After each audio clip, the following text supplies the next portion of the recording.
Hello বন্ধুরা, আরকে কিচেনে সকলকে ওয়েলকাম জানাচ্ছি। আজকে আমি বানিয়ে দেখাচ্ছি ঘুগনি। আমি আজকে যেইভাবে ঘুগনি বানিয়ে দেখাচ্ছি আপনারা এভাবে বানিয়ে দেখতে পারেন। স্বাদ হয় দুর্দান্ত। চলুন দেখে নিন আজকের আমার ভিডিও।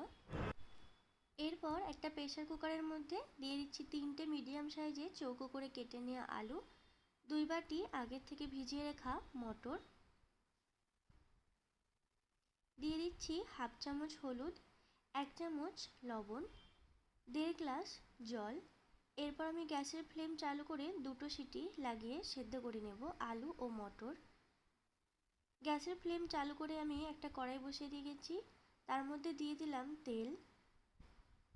অপরদিকে আমি মটর ও আলু সেদ্ধ করার জন্য বসিয়ে দিয়েছি।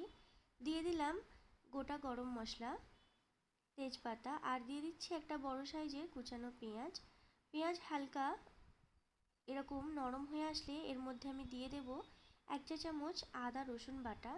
এরপর ভালো করে কষিয়ে নিচ্ছি যতক্ষণ না আদা রসুনের গন্ধ চলে যাচ্ছে। আদা রসুনের গন্ধ চলে যাওয়ার পর দিয়ে দিলাম একটা কুচানো টমেটো, দিয়ে দিচ্ছি 1 চামচ লবণ। লবণ অবশ্যই আপনারা আপনাদের স্বাদ মতো ব্যবহার করবেন। যখন টমেটোটা গলে গেছে এরপর আমি দিয়ে দিলাম মশলা, হাফ চামচ হলুদ গুঁড়ো, 1 চামচ লঙ্কা গুঁড়ো, 1 চামচ ধনে গুঁড়ো। মশলা আবারও আমি মিডিয়াম ফ্লেমে কষিয়ে নিচ্ছি।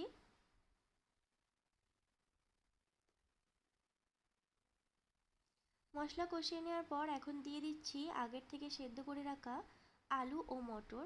আমি 2টো সিটি লাগিয়ে সেদ্ধ করেছি, তার জন্য দেখুন আলু ও মটর দুটো একদম গলে যায়নি, একটু গোটা গোটাই আছে। এরকম গোটা থাকলেই ভালো লাগে, বেশি সিটি লাগালে একদম গলে যায়।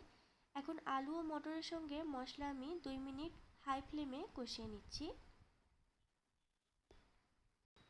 হাই ফ্লেমে 2 থেকে 3 মিনিট কষিয়ে নেওয়ার পর এখন দিয়ে দিচ্ছি পরিমাণ মতো জল।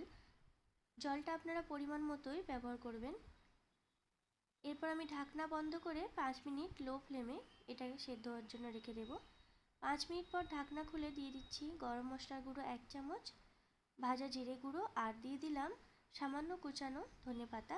এখন গ্যাসের ফ্লেম বন্ধ করে দিচ্ছি আর এগুলো একসঙ্গে মিশিয়ে নিচ্ছি। এরপর আমি 3টে পেপার বাউল নিয়ে নিয়েছি, এর মধ্যে ঘুগনি পরিবেশন করে নিচ্ছি। দিয়ে দিচ্ছি কুচানো শসা, কুচানো টমেটো, কুচানো পেঁয়াজ, সামান্য কুচানো ধনেপাতা, লেবুর রস, তেঁতুলের কাঠ, বিট লবণ, আর দিয়ে দিচ্ছি উপর থেকে ঝুরি ভাজা। রেডি হয়ে গেল একদম বাজারের মতো ঘুগনি। আমার আজকের এই ঘুগনি রেসিপি আপনাদের কেমন লাগলো কমেন্ট করে জানাবেন। ভালো লাগলে আপনারাও বাড়িতে বানিয়ে দেখবেন। প্লিজ আমার চ্যানেলটি সাবস্ক্রাইব করবেন, পাশে থাকা বেল আইকনটি প্রেস করে দেবেন যাতে আমি কোনো নতুন ভিডিও আপলোড করলে সেটার নোটিফিকেশন আপনার কাছে পৌঁছে যায়। ধন্যবাদ।